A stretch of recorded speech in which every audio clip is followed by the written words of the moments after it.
Assalamualaikum warahmatullahi wabarakatuh. Semoga limpahan hikmah dan rahmat Allah subhanahu wa ta'ala tercurah kepada kita semua. Amin ya robbal alamin.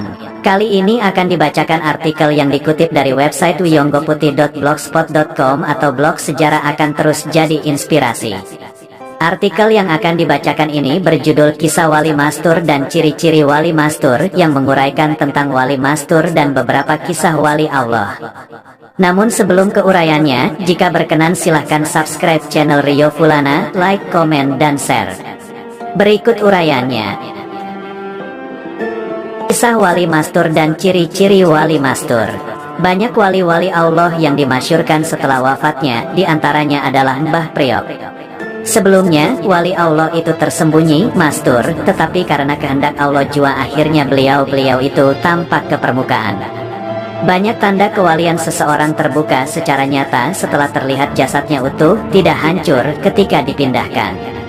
Sebenarnya banyak wali-wali Allah yang disatarkan tidak masyhur, khususnya di Pulau Jawa ini.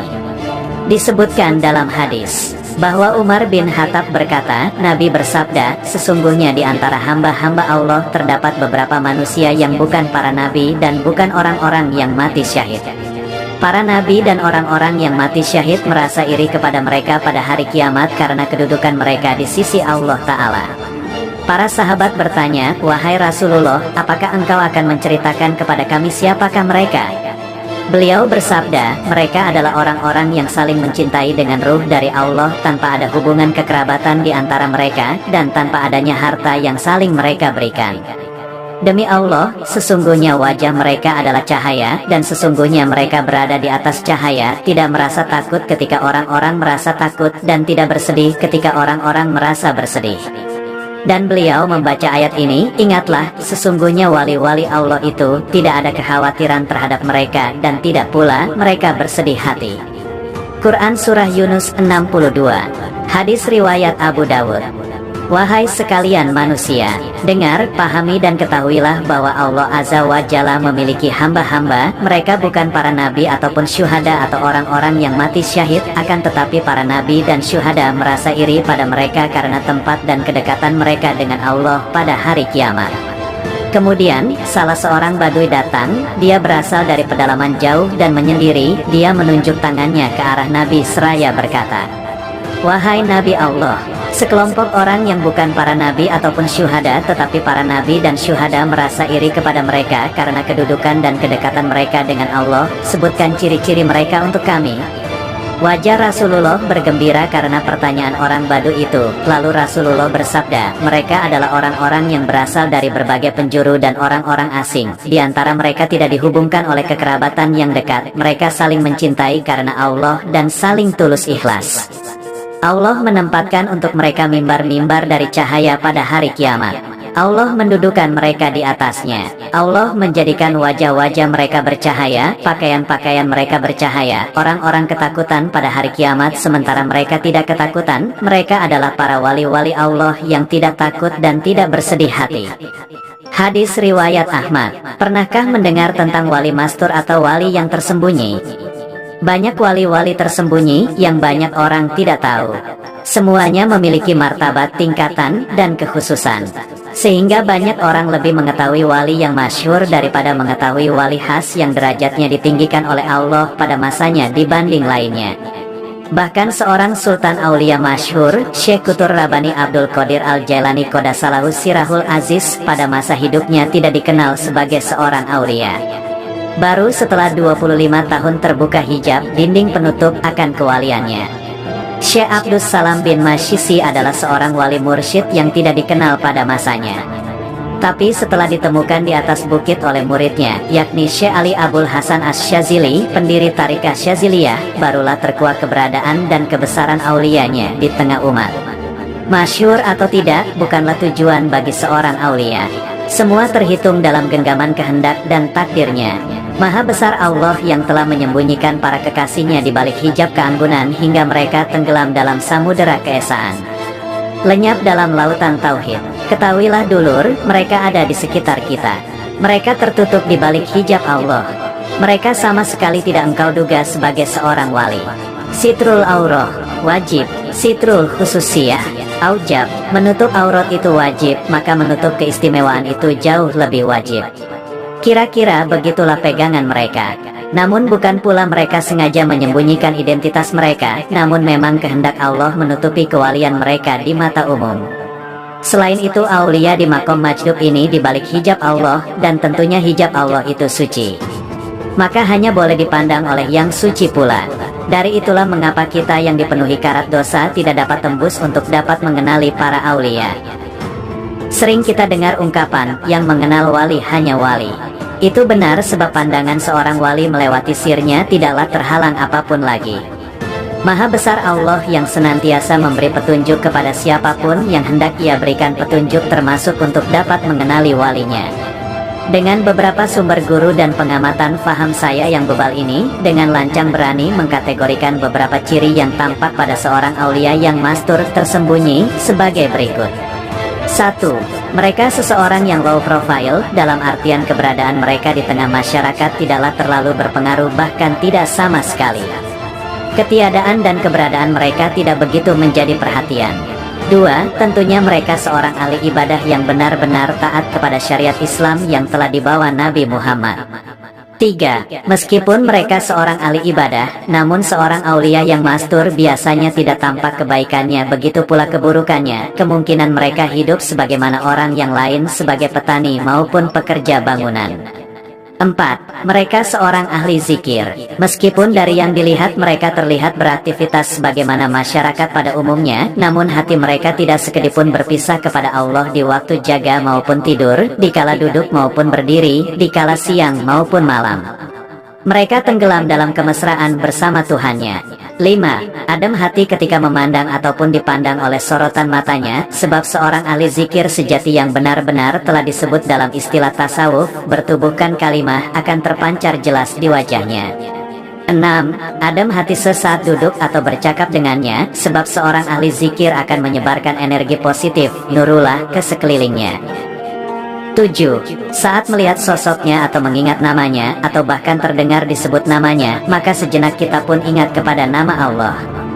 8. Wajah mereka terlihat sedikit kurus dan wajahnya yang terlihat agak pucat lantaran renggangnya rusuk-rusuk mereka dari kasur tempat tidur, dan memperbanyak akan mereka puasa-puasa sunnah untuk melatih melawan hawa nafsu. 9. Begitu mengagum dan memuliakan Rasulullah sebagai wasito mereka wasil kepada Allah. 10. Tidaklah lisan mereka mengeluarkan sepatah dua patah kata kecuali itu mengandung hikmah, walau memang ada sebagian kecil di antara wali majdub yang telah tenggelam sepenuhnya dalam kefanaan mengeluarkan perkataan yang tidak dimengerti.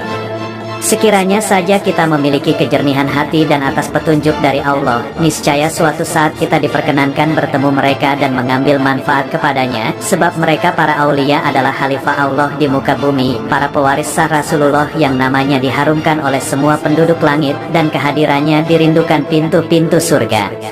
Dalam hadis disebutkan dari Abu Hurairah, dia berkata bahwa Rasulullah bersabda, sesungguhnya Allah Ta'ala berfirman, barang siapa yang memusuhi waliku maka aku telah mengumumkan perang dengannya. Tidak ada takarubnya seorang hamba kepadaku yang lebih aku cintai kecuali dengan beribadah dengan apa yang telah aku wajibkan kepadanya. Dan hambaku yang selalu mendekatkan diri kepadaku dengan nawafil, perkara-perkara sunnah, maka aku akan mencintainya, dan jika aku telah mencintainya, maka aku adalah pendengarannya yang dia gunakan untuk mendengar, penglihatannya yang dia gunakan untuk melihat, tangannya yang digunakannya untuk memukul, dan kakinya yang digunakan untuk berjalan. Jika dia meminta kepadaku, niscaya akan aku berikan, dan jika dia minta perlindungan dariku, niscaya akan aku lindungi. Hadis riwayat Bukhari. Kisah wali tukang sapu. Tiap pagi ia menyapu jalanan pasar. Usianya yang sudah cukup lanjut tidak menyurutkan niatnya untuk mengabdi kepada orang banyak dengan caranya sendiri, dengan menjadi juru bersih pasar. Tidak jarang para pedagang di sana meminta tolong kepada sang kakek untuk keperluan bisnisnya. Kakek ini seorang tukang sapu dan sekaligus tukang disuruh-suruh. Suatu malam, pedagang A meminta bantuan si kakek untuk mengantar barang-barangnya ke suatu tempat. Pedagang A memberi tempo, barang itu mesti sudah sampai sebelum subuh. Sang kakek tak menolak. Di tempat lain, pedagang B meminta tolong hal yang sama. Ia juga memberi batas waktu, subuh hari barang itu harus sudah sampai di tempat. Si kakek mengiyakan, dan celaka ketika bertemu dengan pedagang C, kakek itu diminta lagi untuk mengerjakan perintah yang serupa. Juga ada deadline, subuh. Uniknya, lagi-lagi kakek itu menyanggupi. Bagaimana bisa, pada saat yang bersamaan, barang-barang berbeda harus diantar ke tempat yang saling berjauhan. Pagi hari, semua barang sudah terkirim ke tujuan. Entah bagaimana mulanya, ketiga pedagang A, B dan C terlibat dalam obrolan. Sampailah ketiganya pada pembicaraan tentang pengiriman barang subuh tadi. Tiba-tiba mereka terhenyak, sebab ketiganya sama-sama meminta bantuan kepada orang yang satu. Bagaimana bisa, barang-barang mereka terkirim pada saat yang bersamaan oleh orang yang sama, si kakek tukang sapu. Sejak pagi itulah, pergunjingan perihal karamah kakek tukang sapu merebak. Manusia yang rendah hati itu tentu bukan orang biasa. Dia tentu kekasih walinya Allah. Esoknya, setelah sepanjang hari kemarin para pedagang di pasar sibuk membicarakan karamahnya, si kakek malah tidak muncul. Usut punya usut, ia dikabarkan meninggal dunia. Konon, setelah semua orang tahu akan rahasianya, si kakek bermunajat kepada Allah. Ia berucap kira-kira, "Ya Allah, karena rahasiamu ini sudah tersibak, maka kembalikanlah aku ke sisimu." Dan permintaannya dikabulkan. Wali Mastur. Fragmen cerita di atas mengingatkan kita pada pendapat Sayyidina Umar ibnu Al-Khattab. Menurut beliau, keberadaan para kekasih Allah, waliullah, akan senantiasa disamarkan mastur olehnya. Kita tidak pernah tahu siapa-siapa saja yang diangkat menjadi kekasih olehnya, seperti kakek tadi, atau malah justru para pengemis, atau orang yang kita nilai gila di jalanan, atau bahkan orang terdekat kita sendiri, atau justru orang yang sedang berada di hadapan Anda sekarang ini. Allahu a'lam. Pendapat ini diamini oleh banyak ulama, meski beberapa yang lain tidak menyepakatinya, sebab beberapa banyak wali ada yang justru amat jelas terlihat. Dalam kaitan dengan kekasih-kekasihnya yang mastur itu, pelajaran yang kita petik adalah supaya kita tidak gegabah dalam menilai orang, apalagi sembrono menista dan atau mencemooh orang lain. Jangan-jangan, orang yang kita nista itu adalah justru kekasihnya. Yang menjadi soal adalah suatu saat Allah berfirman, sebagai hadis qudsi, "Barang siapa melukai kekasihku, maka aku akan balik memusuhinya." Diceritakan bahwa dulu, ketika Syekh Abdul Qadir Jailani masih hidup, orang yang menyebut nama beliau tanpa berwudu, langsung terputus kepalanya. Ini karena, seperti firman Allah kepada beliau, "Abdul Qadir, engkau mengagungkan asmaku, maka aku pun memuliakan namamu." Alhasil, apakah kita memang berniat menjadi musuhnya? Kehidupan nyeleneh samud. Bagi masyarakat yang berdekatan dengan pasar Kaliwungu, Mangkang, Jerakah, Karangayu sampai Pasar Bulu pada era tahun 70-an, mungkin tak asing dengan sosok Samud. Sepintas pria bertubuh tambun dengan ciri bertelanjang dada, sarung agak tinggi dengan gulungan besar di perut, baju disampirkan di pundak, berpeci ke belakang hingga terlihat rambut depannya, dan satu tangan terlihat menggerak-gerakkan jarinya seolah melakukan wirid. Sepintas warga di era tahun tersebut hanya melihat bahwa Samud hanyalah sosok yang kurang normal, gendeng.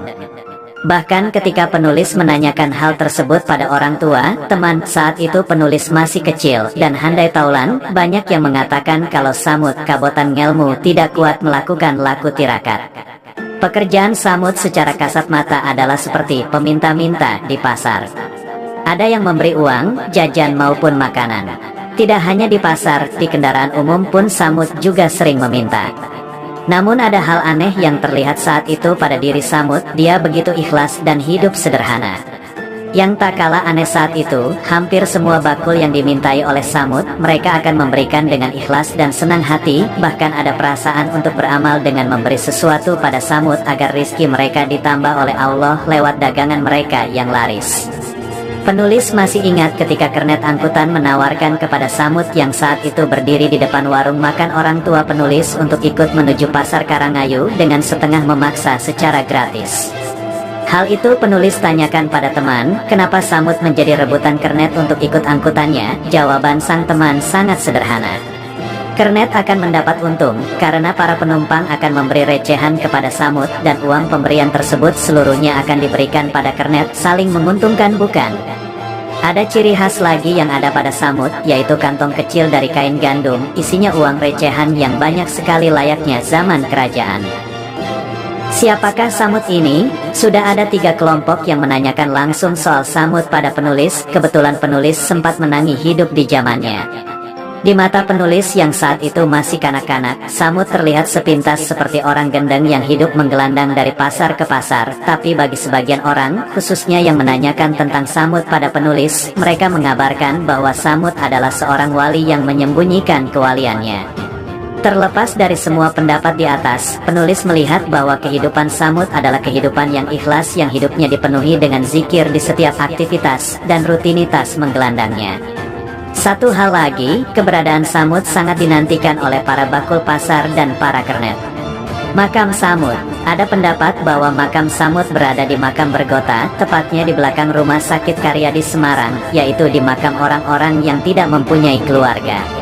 Namun menurut orang tua penulis, Mbah Syamsuddin Modin Jerakah, yang kebetulan ikut ngurusi jasad Samud yang meninggal di Pasar Jerakah, bahwa jasad Samud oleh pihak pamong desa Kelurahan Jerakah diserahkan pada keluarganya yang ada di Kaliwungu, Kendal dan dimakamkan di makam desa setempat. Samud, wali yang tersembunyi. Terlepas siapa sebenarnya sosok Samud, apakah dia orang gendeng atau wali yang menyembunyikan kewaliannya, hanya Allah yang Maha Tahu. Sebagai manusia, kita harus berhati-hati agar tidak mengkultuskan manusia secara berlebihan. Yang pasti keberadaan Samud saat itu tidak pernah menyusahkan orang lain, bahkan lebih banyak diharapkan kedatangan dan keberadaannya khususnya di sekitar wilayah Kaliwungu, Mangkang, Jerakah, Karangayu bahkan sampai Pasar Bulu, itu semua masuk wilayah Kendal dan Semarang. Kisah Wali Katum. Nama Wali Katum sudah tidak asing lagi bagi warga asli kota Banjarmasin khususnya dan masyarakat Kalimantan Selatan pada umumnya. Nama beliau sebenarnya adalah Muhammad Ramli bin Anang Katutut.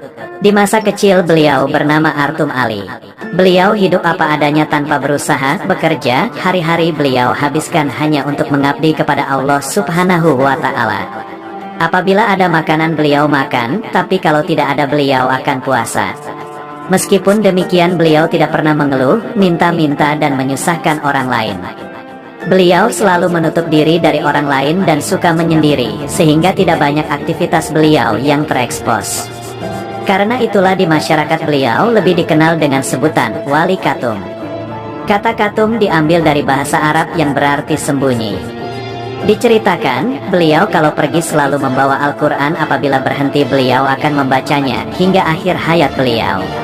Al-Quran tersebut tidak lagi persegi 4, melainkan berbentuk lonjong karena sisi-sisinya sudah aus terkikis lantaran sering dibaca. Menurut penuturan Gusti Sulaiman bin Gusti Haji Hasan, Guru Tuha, kawan dekat dari Tuan Guru Abdus Samad Kampung Melayu Sungai Bilu, Banjarmasin, sewaktu selama 7 tahun menuntut ilmu di Mekah, bahwa Gusti Haji Hasan adalah kakak dari Gusti Anang Katutut yang adalah ayah dari Muhammad Ramli, Wali Katum. Dengan demikian maka, Gusti Sulaiman bin Gusti Haji Hasan adalah memiliki hubungan keluarga sebagai sepupu sekali dengan Wali Katum atau Gusti Muhammad Ramli bin Gusti Anang Katutut. Selanjutnya, menurut Gusti Sulaiman bin Gusti Haji Hasan, yang kini berusia 95 tahun di Banyur Dalam, Basiri Banjarmasin, ada beberapa keganjilan, hawarikul adat dari Wali Katum, begitu pula dengan bapaknya Gusti Anang Katutut. Diriwayatkan pernah suatu hari serombongan orang bermobil datang untuk mengundang dan menjemput Gusti Anang Katutut, ayah Wali Katum, namun beliau tidak mau naik mobil dan mempersilahkan tamu yang menjemputnya lebih dahulu pulang. Sedangkan beliau mengeluarkan sebuah sepeda butut yang tempat duduknya hanya dililitkan kain, supaya bisa duduk di atas sepeda butut tersebut. Namun alangkah terkejutnya rombongan yang ingin mengundang beliau, ternyata ayah Wali Katum sudah tiba lebih dahulu, dan sedang menyandarkan sepeda bututnya di depan rumah yang ingin mengundang tersebut, padahal sewaktu berangkat tadi rombongan yang mengundang lebih dahulu dan cepat karena menggunakan mobil. Selanjutnya diriwayatkan pula oleh Gusti Sulaiman bin Gusti Haji Hasan, bahwa tempo dahulu pada musim haji, seseorang jamaah haji dari hulu sungai melihat seorang pria di Mekah yang berjalan beriringan, namun sambil berintik-inting atau jalan berjingkat-jingkat tanpa terompah, maklum zaman dulu tidak ada sandal jepit. Lalu jamaah haji tersebut bertanya pada pria yang berjingkat, apakah sedang kepanasan kaki berjalan di padang pasir, namun pria itu menjawab, tidak. Kemudian ditanyakan siapa namanya dan tinggal di mana. Pria misterius itu menyebutkan namanya Muhammad Ramli dan alamatnya di Tebu Darat, Hulu Sungai Tengah. Karena merasa kasihan oleh jamaah haji itu, ketika melewati pasar dibelikanlah sepasang terompah. Namun setelah menerima terompah tersebut, pria berjingkat-jingkat tadi menghilang begitu saja.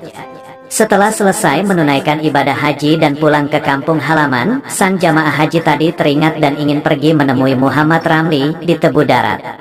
Tapi menurut penduduk kampung Tebu Darat bahwa tidak ada warganya yang naik haji tahun ini. Tapi kalau orang yang bernama Muhammad Ramli memang ada, tapi tidak pergi haji, namun hanya berkholwat di gubuk persawahan. Merasa penasaran, sang jamaah haji itu lalu minta diantar ke gubuk Muhammad Ramli tersebut. Dan ternyata memang beliaulah yang bertemu dengannya di Mekah, sedangkan sepasang terompah terlihat ada digantungkan di dinding rumah gubuk Muhammad Ramli. Sejak saat itulah masyarakat baru mengetahui bahwa Muhammad Ramli adalah seorang wali Allah, sehingga beliau diberi gelar Wali Katum atau wali yang tersembunyi. Gusti Muhammad Ramli atau Wali Katum wafat tanggal 24 Juni tahun 1982 Masehi bertepatan dengan tanggal 29 Syaban 1402 Hijriyah pada usia sekitar 70 tahun. Makam Wali Katum terletak di Desa Tebu Darat, Kecamatan Labuan Amas Selatan, Kabupaten Hulu Sungai Tengah, Kalimantan Selatan. Makam keramat Wali Katum juga menarik karena selalu mendapat kunjungan ziarah dari masyarakat Kalimantan Selatan dan juga wisatawan peziarah lainnya. Wali Mastur zaman Abah Guru Sekumpul. Ada seorang Sayyid Zuriyah Rasulullah yang setiap hari duduk-duduk di tempat perjudian. Sampai suatu saat ajal datang menjemputnya, orang-orang kampung tidak ada yang tahu siapa dia sebenarnya. Di saat wafatnya, hanya istri dan anaknya yang menghadapi jenazahnya, tidak ada satu tetangga pun datang. Tidak ada satupun tetangga yang mau memandikan, mengkafani, mensalatkan jenazahnya. Sang istri menangis melihat keadaan suaminya, dia pun berdoa, "Ya Allah, bagaimana dengan jenazah suamiku? Apakah aku buang ke sungai Mahakam ini atau aku biarkan sampai membusuk? Engkau yang maha luas rahmatmu, berilah petunjuk." Tiba-tiba masuk seorang tampan tinggi rupawan mengucapkan salam. "Assalamualaikum ya Syarifah." Tampak puluhan orang berjubah dan bersorban mengiringi di belakangnya.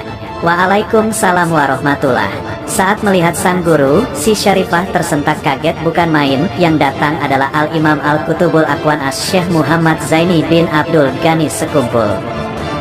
Syarifah bertanya, "Kapan pian kesini guru? Kalimantan Timur dan Kalimantan Selatan sangatlah jauh, apalagi kami di daerah Hulu Mahakam Kembang Janggut ini." Jawab Guru Sekumpul, "Allah yang memudahkan." Tiba-tiba dari luar banyak orang kampung datang, dan terperanjat seketika tahu yang datang Guru Sekumpul, maka mereka keheranan dan salah satu dari mereka berkata, "Wahai guru, ini adalah orang yang senang berjudi, tiap hari duduk-duduk di tempat perjudian."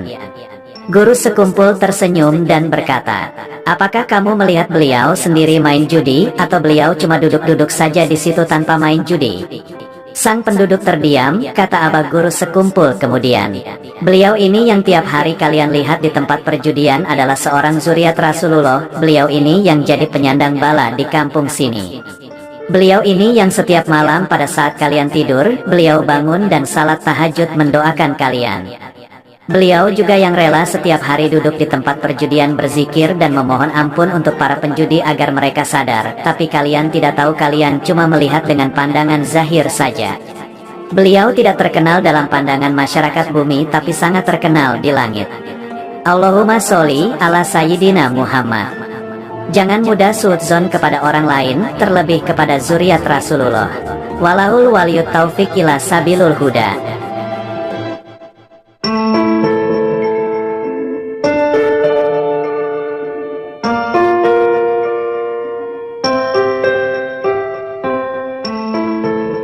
Dikisahkan di suatu desa, ada seorang lelaki yang bernama Fulan, yang dianggap berkelakuan gila oleh orang sekitarnya. Entah dari mana asalnya, tak satu pun dari penduduk desa itu mengetahuinya. Si Fulan tiba-tiba saja hadir di sana. Kegilaannya biasa datang pada malam hari. Fulan akan bersyair dalam kegilaannya. Pada siang hari, terkadang ia berlari berkeliling pasar atau ikut bermain dengan anak-anak. Para penduduk sudah biasa melihat tingkah lakunya.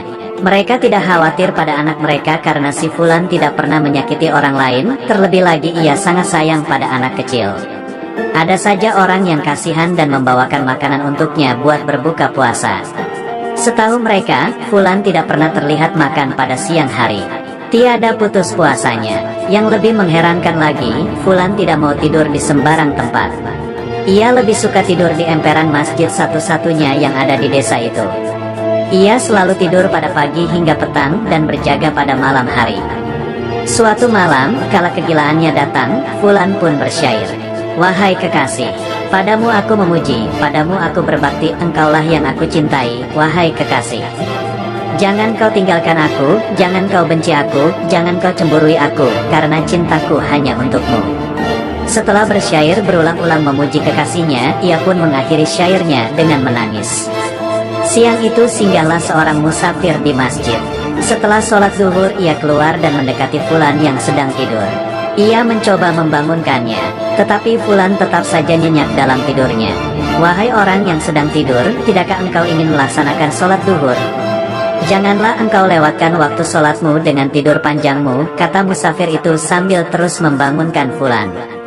Fulan akhirnya bangun dan menatap si musafir lalu berkata, apa pedulimu denganku?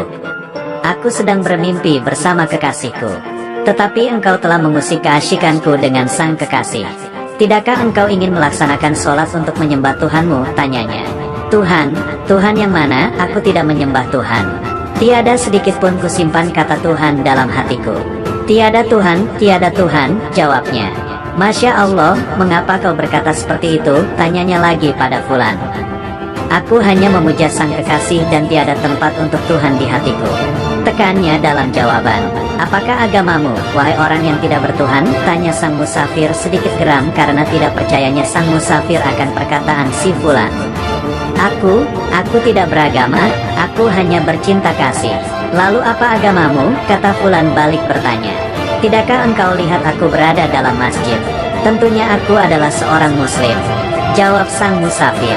Mendapat pertanyaan itu, jelas musafir masih dalam kebingungan.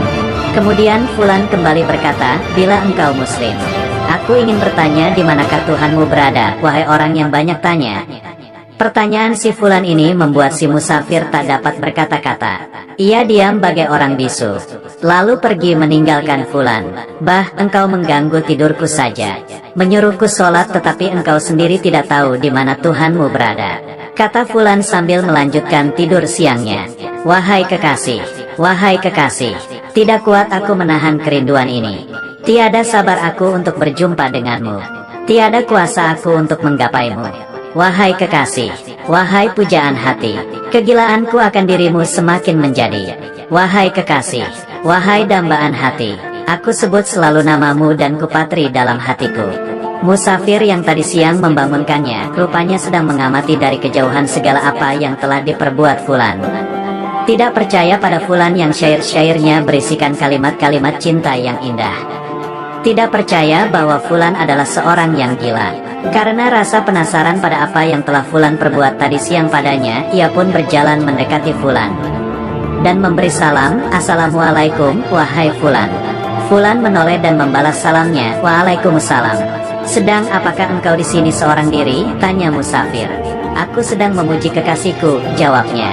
Apakah keperluanmu malam begini berada di sini? Tanya si Fulan. Aku sedang memperhatikanmu dari kejauhan, jelas sang musafir. Tidak adakah pekerjaan yang bermanfaat bagimu selain memperhatikanku dalam bersyair? Tanya si Fulan lagi. Aku hanya berpikir tentang isi dari syair indah yang engkau dendangkan, wahai Fulan, jawabnya. Mengapa engkau tidak sholat menyembah Tuhanmu? Tanya Fulan sambil berdiri. Aku penasaran akan kata-katamu tadi siang yang membuat aku berpikir panjang dengan segala yang kau ucapkan. Maukah engkau memberiku penjelasan di mana Tuhan itu berada? Mohon musafir itu pada Fulan. Selama ini engkau menyembahnya, tetapi engkau sama sekali tidak tahu di mana ia berada. Sungguh sia-sia segala apa yang engkau kerjakan itu, wahai musafir, jelasnya. Tuhan itu banyak dan jangan sekali-kali lagi engkau berkata menyembah Tuhan, karena engkau akan berada dalam kesesatan. Engkau pasti bertanya mengapa aku tidak bertuhan dan mengapa tidak beragama, bukan? Musafir itu menganggukkan kepala. Aku tidak menyembah Tuhan, tetapi aku menyembah sang kekasih, yaitu Allah Subhanahu wa Ta'ala. Mengapa aku mengatakan tidak beragama? Karena Allah tidak lagi memberatkannya padaku. Karena aku telah menjadi kekasihnya. Apapun yang dia pilihkan padaku, itulah yang terbaik buatku, walaupun neraka yang diinginkannya untukku. Aku bersedia masuk ke dalamnya dengan cinta kasihnya. Untuk apa aku memilih surga, bila tidak bisa menjadi kekasihnya, dan tidak bisa berjumpa serta melihat keindahan wajahnya yang maha indah itu. Aku ikhlas menerima kegilaanku karena ingin selalu bercinta dengannya. Inilah kehendak yang dia inginkan buat kebaikanku. Inilah kesucian cinta yang dia inginkan dariku. Katanya menjelaskan pada musafir itu, Astagfirullah, maha suci engkau. Ya Allah, dari segala prasangka buruk hambamu, mohonnya pada Allah setelah mendengarkan penjelasan dari fulan. Tapi mengapa, sewaktu aku menyuruhmu salat tadi siang engkau menolak lanjutnya? Apakah setiap perbuatan selalu harus aku pamerkan kepada semua manusia? Apakah engkau mengetahui kapan aku salat tadi siang? Fulan balik bertanya. Tidak, jawab musafir. Sesungguhnya amal yang baik adalah, bila tangan kanan bersedekah tidak diketahui oleh tangan kirinya. Janganlah engkau pamerkan segala amal yang engkau lakukan, karena itu semua akan menjauhkanmu dari Allah. Engkau akan memakan puji-pujian orang, lalu engkau akan menjadi ria karenanya. Bukankah tidak jauh dari desa ini ada sebuah hutan? Aku pergi ke sana untuk melaksanakan salat dan meninggalkan tubuhku tetap terbaring dalam nyenyaknya tidur, agar orang melihat apa yang aku perbuat dan tetap seperti itu pandangan mereka, jelas si fulan. Lalu dengan apakah caranya engkau salat, bila tubuhmu engkau biarkan terbaring dalam nyenyaknya tidur di depan masjid ini? Rasa ingin tahu musafir itu semakin menjadi. Aku memakai tubuh kekasihku, yang maha zahir dan maha batin, jawab si fulan dan lanjutnya lagi, besok siang, setelah salat duhur, lihatlah tubuhku yang berbaring nyenyak di depan masjid. Jangan sekali-kali engkau ganggu tidurku, lalu pergilah engkau ke hutan sana. Baiklah, aku akan menuruti perkataanmu. Musafir itu menyetujui permintaan fulan. Setelah memberi salam, ia pun pergi meninggalkan fulan yang mulai bersyair lagi. Keesokan harinya, setelah selesai salat duhur, musafir itu memperhatikan fulan yang sedang nyenyak dalam tidurnya. Ia pun bergegas pergi menuju hutan yang dimaksud. Ia mencari-cari di mana fulan berada. Hingga akhirnya musafir itu terkejut ketika mendapati fulan sedang melaksanakan salat duhur di bawah teduhnya sebuah pohon tinggi. Ia pun menunggu fulan hingga selesai melaksanakan salat. Setelah salam dan berdoa, fulan mendekati musafir yang sejak tadi dalam kebingungan. Wahai fulan, aku tidak mengerti apa yang sedang engkau lakukan. Aku dapati tubuhmu terbaring dalam tidur yang nyenyak di depan masjid, dan aku di sini mendapati pula engkau yang bertubuh melaksanakan salat, padahal engkau katakan semalam bahwa engkau pergi ke sini dengan memakai tubuh kekasihmu, kata sang musafir yang masih belum sadar dari kebingungannya. Wahai anak muda, apakah engkau ragu akan kekuasaan Allah? Tanya fulan. Musafir itu menggelengkan kepala. Allah berkuasa pada semua orang pilihannya. Tiada mustahil segala apa yang dia perbuat. Mata yang engkau punyai itu adalah mata kasar. Bila engkau mempunyai mata halus, niscaya engkau tiada mendapati aku di sana. Itu hanyalah bayanganku saja, dan tubuh asliku yang sebenarnya ada di sini, berada di hadapanmu. Lalu jawaban mengapa aku katakan aku memakai tubuh kekasihku? Karena bila engkau melihat pada awal kejadian, bahwa sebenarnya tubuh ini hanya menghijab mendindingi kenyataan sebenarnya. Dinding itu akan hilang bila engkau telah menyerahkan segalanya pada Allah. Bila engkau tidak melihat dinding itu, maka engkau telah memakai pakaian sebenarnya, yaitu pakaian ruh. Tetapi aku tidak bisa menjelaskannya padamu tentang segala sesuatu mengenai ruh, karena ruh itu adalah urusan Allah. Mereka yang tidak mengerti akan menghalalkan darahku, jelasnya. Aku sedikit paham apa-apa yang telah engkau jelaskan, wahai fulan, kata musafir itu. Sekarang lihatlah apa yang ada di balik jubahku ini, kata fulan sambil memperlihatkan sesuatu di balik jubahnya. Cahaya terang memancar dari dadanya dan menyilaukan mata musafir itu. Karena terkejut dan takjubnya akan terangnya cahaya itu, ia pun pingsan. Tak berapa lama, ia sadar dari pingsannya, dan tidak mendapati lagi fulan di sana. Ia pun berlari untuk menemui fulan yang sedang terbaring nyenyak di depan masjid. Sesampainya di sana, ia membuka selimut yang menutupi tubuh si fulan. Betapa terkejutnya lagi ia, karena di balik selimut itu hanya didapati tumpukan-tumpukan batu. Masya Allah, maha suci engkau, ya Allah, panjatnya dalam keheranan. Ya Allah, siapakah fulan ini sebenarnya? Siapakah orang yang misterius ini?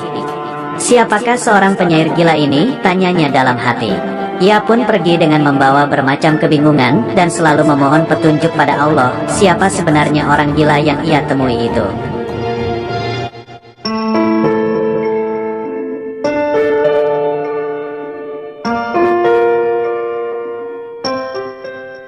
Assalamualaikum warahmatullahi wabarakatuh. Semoga Allah senantiasa selalu merahmati kita semua. Kali ini akan dibacakan tentang wali jazab atau majzub. Imam Asy'arani dalam Al-Yawaqit wal Jawahirnya berkata, keadaan majzub itu tergantung dengan kondisi saat dia ditarik oleh Allah. Jazab, jika ditarik dalam keadaan kabdun atau sedih, maka kesehariannya selalu sedih. Karena Allah, bukan sedih urusan duniawi. Jika ditarik saat dia dalam keadaan bastun atau lapang, maka kesehariannya selalu senang dan tertawa. Dan ini menjelaskan bahwa orang majzub itu melakukan apa yang ia mau. Imam Sya'rani berwasiat agar tidak membaur dengan mereka karena mereka mengetahui rahasia-rahasia dan pikiran-pikiran yang kotor. Mereka wali majzub itu hidup di alam lain. Sebagaimana ucapan Ibnu Inan, di antara tingkah majzub adalah kamu melihat dia sedang berjalan padahal dia sedang menaiki kendaraan, kamu melihat dia telanjang padahal dia berpakaian, kamu lihat dia sedang makan di saat puasa Ramadan padahal dia puasa. Ibnu Athaillah dalam Lataiful Minannya mengunggulkan majzub daripada salik, karena majzub dilipat baginya jalan menuju Allah, suluk, dan tidak dilipat bagi salik. Majzub langsung Allah yang memilih, sehingga Allah ringkas suluknya tanpa harus bersusah payah instan. Sedang salik, Allah membiarkan dia menempuh jalan suluknya dengan sendirinya. Syekh Muhammad Murad An-Naqsyabandi berkata, jazab ialah condong dan cinta kepada Allah.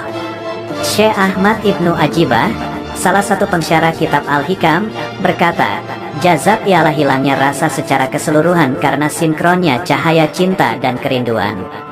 Sebagian ahli hakikat berkata, tidak boleh dikatakan bahwa para nabi itu salik, karena salik itu harus memutus rintangan-rintangan yang menghalanginya untuk usyul, dan tidak juga dikatakan majzub, karena jazab itu dari bersihnya nafsu, sedangkan para nabi itu dibersihkan dari bekas-bekas kotoran nafsu sejak lahir.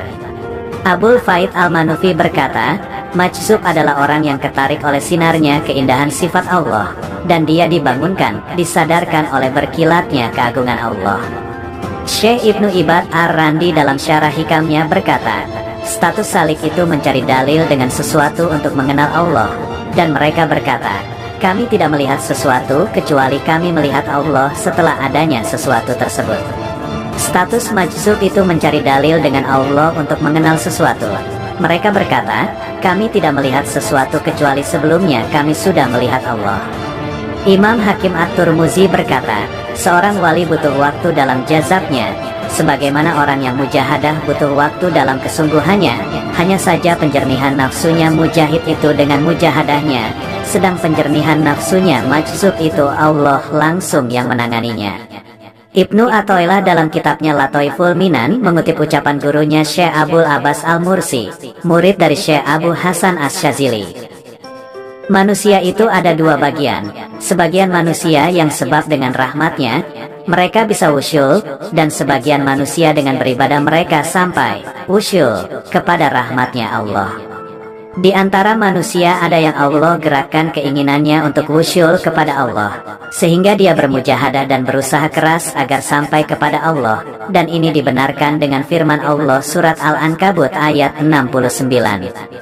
Di antara manusia ada yang secara mendadak Allah langsung beri inayah, pertolongan, tanpa harus berusaha dan bermujahadah. Yang membenarkan adanya hal ini adalah firman Allah surat Ali Imran ayat 74. Adapun yang pertama adalah status para salikin, penempuh jalan kepada Allah, dan yang kedua adalah status para majzub.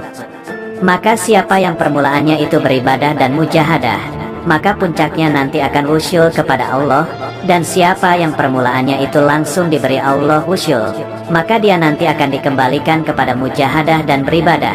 Dan jangan kamu kira orang majzub itu tidak punya jalan menuju kepada Allah, torikat, justru torikatnya dia dilipat oleh inayah Allah, sehingga dia menempuh jalan kepada Allah dengan cepat, instan. Syekh Ahmad Radwan berkata, Jazab yang hakiki adalah perenggutan ketuhanan yang terjadi tanpa harus ikhtiar, berusaha, dan susah payah. Jazab itu ada dua. Jazab mungkoti, orangnya terkadang sadar, sembuh, dan terkadang akalnya tenggelam, lenyap. Jazab mutbik, orangnya tidak pernah siuman, sadar. Dan di antara orang-orang jazab ada yang kesehariannya suka berjalan kaki dari satu arah ke arah lain, ada yang berjalan kaki selamanya, dan ada yang hanya menetap di tempatnya. Dan para majazib, jamak dari kata jazab, adalah kaum yang Allah ambil jiwa mereka, sehingga mereka tidak seperti manusia normal, dan mereka akan selamat. Akan tetapi mereka tidak bisa memberi manfaat kepada manusia karena yang dapat memberi dan menuntun kepada jalan Allah, usyul, adalah ulama bilah yang mengamalkan Al-Quran dan Sunnah, yang menggabungkan syariat dan hakikat. Ibnu Ajibah berkata, tidak disyaratkan bagi wali, yaitu harus mempunyai karomah, namun yang disyaratkan adalah sempurnanya istiqomah. Dan tidak disyaratkan pula wali itu harus membuat manusia sadar, dapat hidayah, karena hal tersebut tidak dimiliki para nabi apalagi dengan para wali. Dan banyak orang awam tidak mengakui kewalian seseorang sampai mereka melihat karomah yang muncul dari orang tersebut. Padahal semakin dalam kemakrifatannya seorang wali, maka semakin sedikitlah karomah yang terlihat darinya, karena karomah itu hanya sebagai penolong, penguat, dan penambah keyakinannya. Gunung yang kokoh itu tidak butuh tiang. Syekhina dulu pernah dawuh kurang lebihnya begini, wali jika sering menampakkan karomahnya itu umurnya tidak panjang, pendek umurnya. Kisah Waliullah Al-Habib Syekhan bin Mustafa Al-Bahar. Al-Habib Syekhan bin Mustafa Al-Bahar, seorang yang sering sekali disebut-sebut oleh para ulama-ulama dan para habaib sebagai waliullah yang jazab, nyeleneh, yang sering menghilang jika sudah karamahnya terlihat di suatu tempat. Beliau sangat susah dicari karena sering berpindah-pindah tempat dengan cepat. Bahkan Al-Habib Umar bin Hafiz, ulama Yaman, terkadang di sela asyiknya mengajar santri di Tarim Yaman sering berkata, kita kedatangan seorang waliullah wan Syekhan, tapi tidak terlihat oleh para jamaah. Di antara karomah-karomah beliau, suatu ketika sebut saja si A bersama jamaah mau berangkat ke acara maulidan lalu sambil lewat menyapa sang Habib, Habib ayo kita ke maulidan nanti kemalaman. Maka si Habib Syekhan menjawab sambil marah-marah, sudah sana berangkat, hei kiai ente aja duluan, nanti aneh nyusul, berisik aja lu. Tapi begitu si A tiba di majelis betapa kagetnya, ternyata entah lewat mana sang Habib Syekhan itu, ternyata beliau sudah berada di deretan jamaah terdepan bersama para habaib dan ulama lainnya.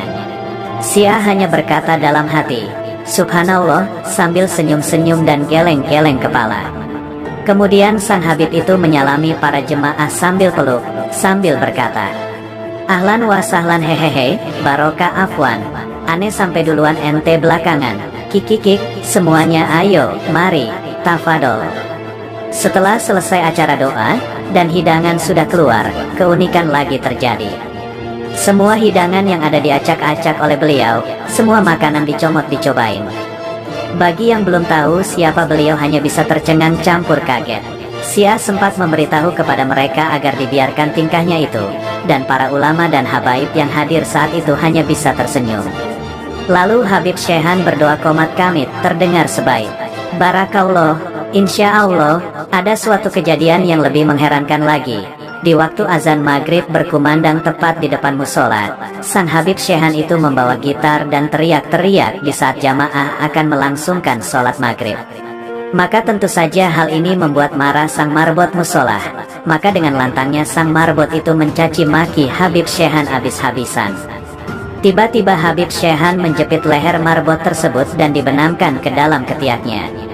Dan tiba-tiba, sang marbot itu menangis sambil mengatakan, saya lihat Masjidil Haram di Mekah. Saya lihat Baitullah dan Ka'bah di Mekah. Dan akhirnya si marbot tersebut segera meminta maaf kepada sang Habib Syekhan. Ada sebuah rumah dari seorang keluarga miskin, dia hanya pedagang kecil di siang hari. Tiba-tiba didatangi oleh sang Habib Syekhan. Maka tanpa permisi terdahulu beliau langsung nyelonong masuk ke rumahnya tanpa minta izin terdahulu. Beliau langsung menyantap makanan yang ada di meja makannya. Akhirnya sang tuan rumah hanya bisa melongo tanpa berkata apapun.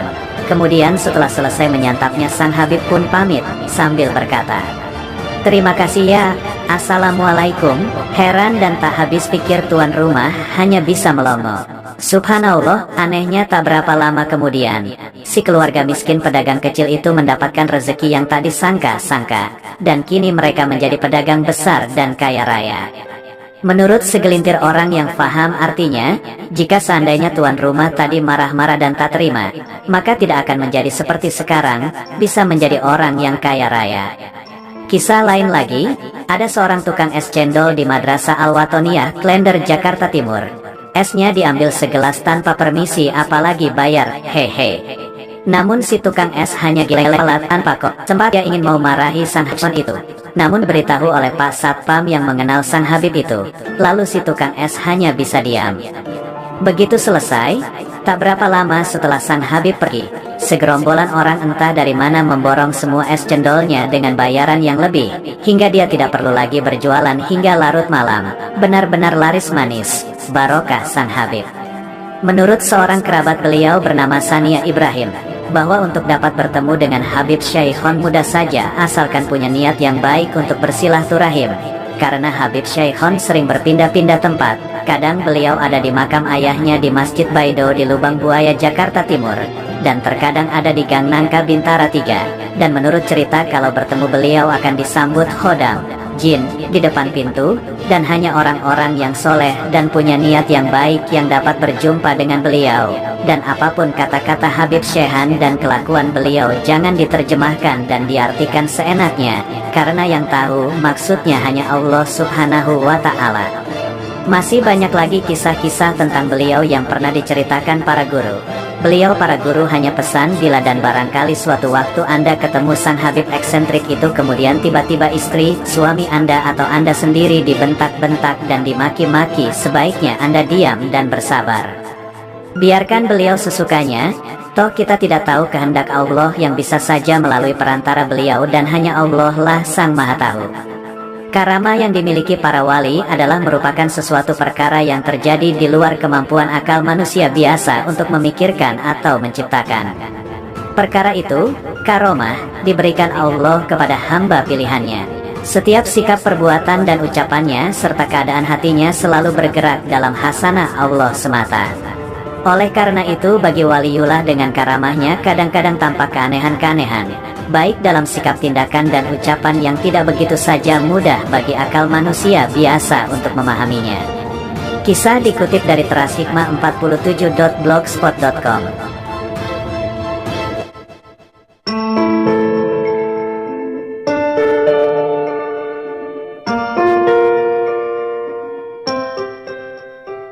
Assalamualaikum warahmatullahi wabarakatuh.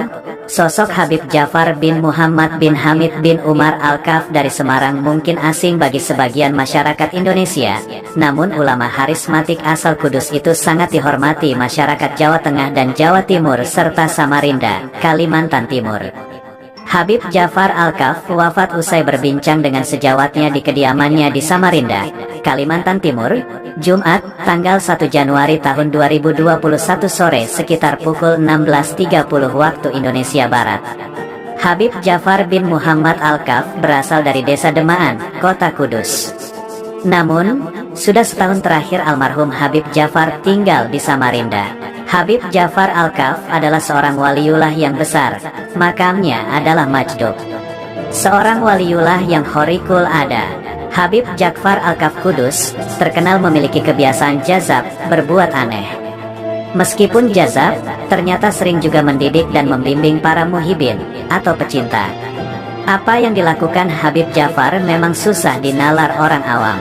Namun, bagi kaum sufistik merupakan pelajaran tingkat tinggi karena mengajarkan agar tidak cinta dunia. Beliau sangat disenangi umat, bahkan sejumlah ulama besar di Indonesia dan dunia, saat bertemunya selalu meminta doa. Habib Ja'far Al-Kaf Kudus, Jawa Tengah ini juga dikenal memiliki banyak karomah. Berikut akan dibacakan 8 kisah karomah Habib Ja'far Al-Kaf sebagai berikut. Kisah pertama, lagi hujan, lempar payung ke langit, hujan pun berhenti. Dikisahkan, suatu hari, hujan sangat deras. Habib Ja'far melihat banyak anak sekolah yang tidak membawa payung ingin pulang. Habib Jafar yang saat itu membawa payung, tidak dibukanya. Namun payung tersebut diacungkan ke langit, hujan pun berhenti. Kisah kedua, dakwah Habib Jafar Al-Kaf dihadiri para aulia. Salah satu ciri khas Habib Jafar Al-Kaf adalah ketika dakwah dalam acara Maulid Nabi Muhammad SAW selalu menyebut nama-nama orang soleh yang merupakan para aulia Allah. Seperti Sunan Kalijaga, Sunan Gunung Jati, Mbah Hamid Pasuruan, Sunan Muria, Sunan Kudus dan masih banyak lagi. Lalu Habib Jafar menjelaskan, para wali yang ia sebut dan ia kirimi surat Al-Fatihah itu datang dengan wanginya kayu gaharu. Dan Habib Jafar pernah berkata, ayahnya Habib Muhammad bin Hamid menyampaikan, nanti orang sedunia akan minta doa kepadamu. Kisah ketiga, mendengar tangisan orang yang disiksa di alam kubur. Pengasuh Pondok Pesantren Al-Madinah, Gunung Pati, Semarang, Habib Umar Al-Muthohar mengisahkan saat dirinya hendak mengikuti pengajian di Purwokerto. Tak biasanya, Habib Jafar Al-Kaf minta ikut. Saya bilang ke Habib Jafar perjalanan jauh, 6 jam. Dan saat itu menggunakan mobil Jimny. Tapi Habib Jafar Al-Kaf tetap minta ikut. Ketika dalam perjalanan menanjak arah Purwokerto sampai Tugu Muda, Habib Jafar Al-Kaf tiba-tiba teriak minta belok kiri. Saya bilang, Bib jalannya lurus. Tapi Bib Jafar tetap bilang pokoknya kiri. Akhirnya, saya mengikuti. Lalu, beliau bilang kanan arah Berkota. Sampai Berkota, mandek, berhenti di sini, ujar Habib Umar Al-Muthohar meniru ucapan Habib Jafar Al-Kaf. Habib Umar pun terkejut, karena mobil berhenti persis di pinggir kuburan. Ini kuburan, ada apa Bib? Mandek, ada yang nangis minta tolong, jawab Habib Jafar dengan wajah dan mata yang merah. Melihat beliau serius, saya tidak bisa membantah selain mengikutinya. Lalu, apa yang harus kita lakukan? Tanya Habib Umar. Datangi, doakan, jawab Habib Jafar Al-Kaf. Habib Umar pun turun dari mobil. Saya gandeng beliau nyebrang. Kami melewati gundukan tanah. Saya ikuti, beliau jalan di depan. Iki sing nangis jaluk tulung, kata Habib Jafar sambil menunjuk sebuah kuburan yang ternyata kuburan non-muslim. Lalu saya jawab, mohon maaf ini bukan kuburan orang Islam, kata Habib Umar. Tapi ini nangis digebuki malaikat. Bacakan syahadat masukin Islam supaya tidak digebuki, kata Habib Jafar. Ajib, saya sudah tidak pakai akal mengikuti Habib Jafar. Lalu, tanah kuburan tersebut saya pegang dan saya bacakan kalimat syahadat, ujar Habib Umar. Sekarang sudah tidak nangis. Nanti dia akan mengabari ke saudara-saudaranya bahwa masuk Islam itu selamat, nggak digebuki malaikat. Lalu dalam perjalanan ke Purwokerto, saya desak apa rahasia di balik peristiwa tersebut, tanya Habib Umar. Pokoknya nanti apik, bagus, jawab Habib Jafar. Tidak sampai 40 hari setelah kejadian itu, Habib Umar pun kedatangan sejumlah orang yang meminta dituntun baca syahadat untuk memeluk agama Islam. Tidak kurang dari 18 orang, datangnya tidak bersamaan. Mereka non-Islam, warga Tionghoa yang ingin masuk Islam tapi minta pembacaan syahadatnya dipimpin saya. Dan siapa orang-orang itu dan siapa yang menyuruhnya, sampai sekarang saya tidak tahu. Lalu saya tanyakan hal itu kepada Habib Jafar. Beliau menjawab bahwa orang yang disiksa malaikat di alam kubur telah mengabarkan ke saudara-saudaranya bahwa masuk Islam itu selamat, tambahnya. Kisah keempat, buang uang ke laut. Habib Jafar Al-Kaf masyhur disebut wali jazab. Beliau seorang wali Allah yang khoriqul ada. Salah satu yang aneh yakni membuang uang ke laut puluhan juta, ratusan juta hingga miliaran. Dikisahkan, salah seorang muhibinnya dipanggil beliau dan dikasih uang. Ji, ini duit buat kamu, buat beli Fortuner ya, kata Habib Jafar. Enji Bib, kata Pak Kaji sambil menghitung jumlah uang pemberian Habib. Totalnya cuma 400.000 rupiah. Melihat uang pemberiannya dihitung, Habib Jafar berkata, jangan dihitung Ji, harus ikhlas. Beberapa waktu kemudian, Habib Jafar mengajak dia ke tepi laut. Ji, ini duit dalam tas semua. Ayo dibuang ke laut. Diniati sedekah sir, rahasia ya. Diniati sedekah sir ya. Pak Kaji tersebut membuang lembaran-lembaran uang ke laut. Diperkirakan sekitar 20 juta rupiah. Muhyiddin itu berpikir keras apa makna perbuatan ini, serta apa konteksnya dengan dirinya. Apa yang dilakukan Habib Ja'far sebenarnya ingin mengajari Muhyiddinnya, supaya tidak cinta dunia. Dan beliau praktekkan sendiri di depan matanya, membuang uang berjuta-juta ke tengah laut. Jangan kedunyan, cinta dunia. Duit itu bagi seorang yang mengerti, tidak ada nilainya. Kemudian saat akan pulang, Habib Ja'far memanggilnya kembali. Kamu punya tanaman dalam pot di pojok rumah? Pak Kaji menjawab, benar Bib, sampai rumah, cabutin ae, kata beliau. Pak Kaji langsung tercenung. Bukan heran, Habib Ja'far bisa tahu dia punya tanaman. Karena beberapa waktu belakangan ini, dia sangat suka merawat tanaman tersebut. Harganya mahal, 7 juta rupiah. Dari situ, Habib Ja'far memberikan pelajaran untuk membebaskan hati dari masalah kecintaan terhadap duniawi. Kisah kelima, isyaratkan Gus Dur jadi presiden dengan lagu Obi Mesah sungguh aneh tapi nyata. Ketua LBMPWNU DKI Jakarta dan anggota Komisi MUI Pusat, Mukti Ali Kusyairi mengisahkan, suatu hari semasa hidupnya, Gus Dur memasuki salah satu mal di Jakarta. Secara tidak sengaja, ada seseorang yang memanggilnya. Gus Dur pun menoleh. Ternyata Habib Ja'far Al-Kaf Kudus yang memanggil. Keduanya memang sahabat karib. Gus Dur langsung menghampirinya. Tiba-tiba saja Habib Ja'far mengajak Gus Dur ke toko kaset. Karena tahu Gus Dur yang saat itu menjabat ketua PBNU suka musik. Saat itu, Orde Baru sedang di atas puncak kekuasaan dan kekuatannya. Sesampai di toko kaset, Habib Ja'far memborong kaset Obi Mesah dan dihadiahkan kepada Gus Dur. Ini Gus kaset yang bagus sekali. Begini lagunya Gus, sungguh aneh tapi nyata, orang buta jadi presiden. Dengan suara lantang dan dinyanyikan berkali-kali oleh Habib Ja'far. Gus Dur yang paham betul dengan sahabat karibnya itu, memilih tersenyum dan berterima kasih. Beberapa tahun kemudian, Pak Harto lengser ke Prabon. Orde Baru runtuh, reformasi meletus. Lagu Habib Ja'far gubahan dari lagu Obi Mesah menjadi kenyataan. Gus Dur jadi Presiden Republik Indonesia.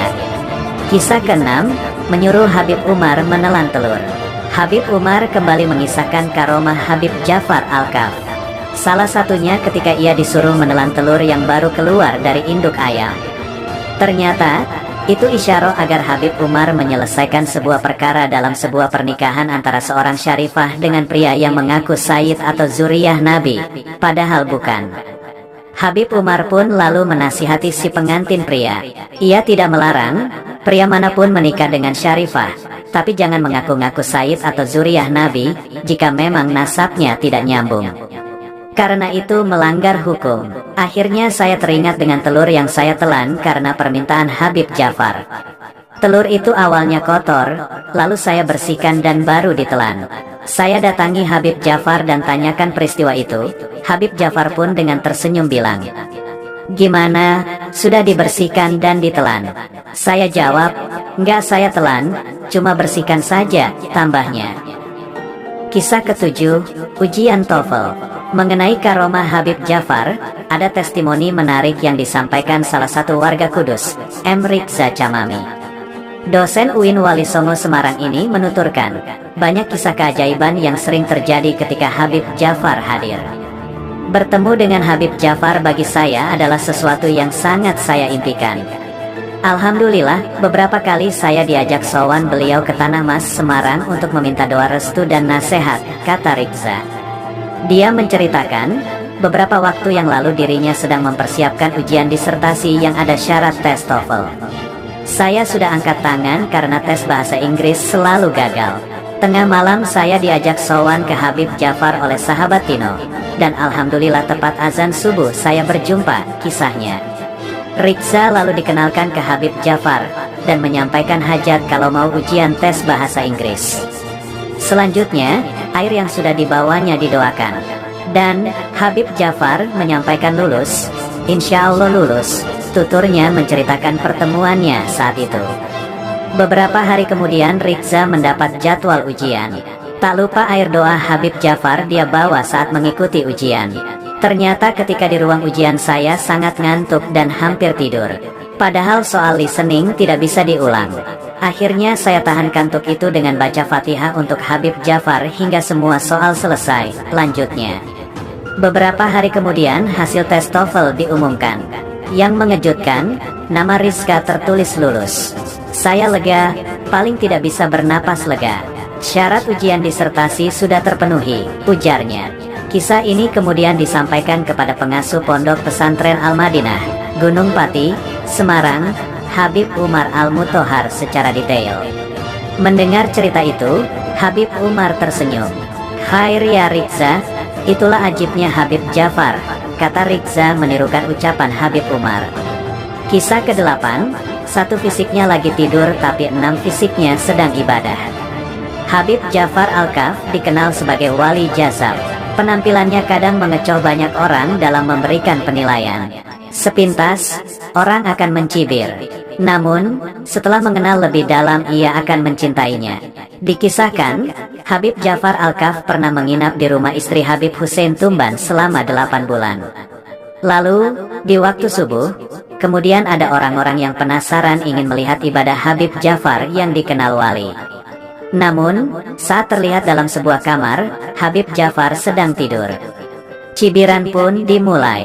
Masa yang begitu disebut wali. Baru beberapa detik bicara, orang yang mencibirnya pun buka pintu kamar lain. Ia terkejut karena melihat Habib Jafar sedang sholat. Buka kamar lagi, Habib Jafar lagi ngaji. Dan begitu seterusnya sampai 7 kamar. Ia terheran karena melihat Habib Jafar ada 7 rupa dalam posisi yang berbeda.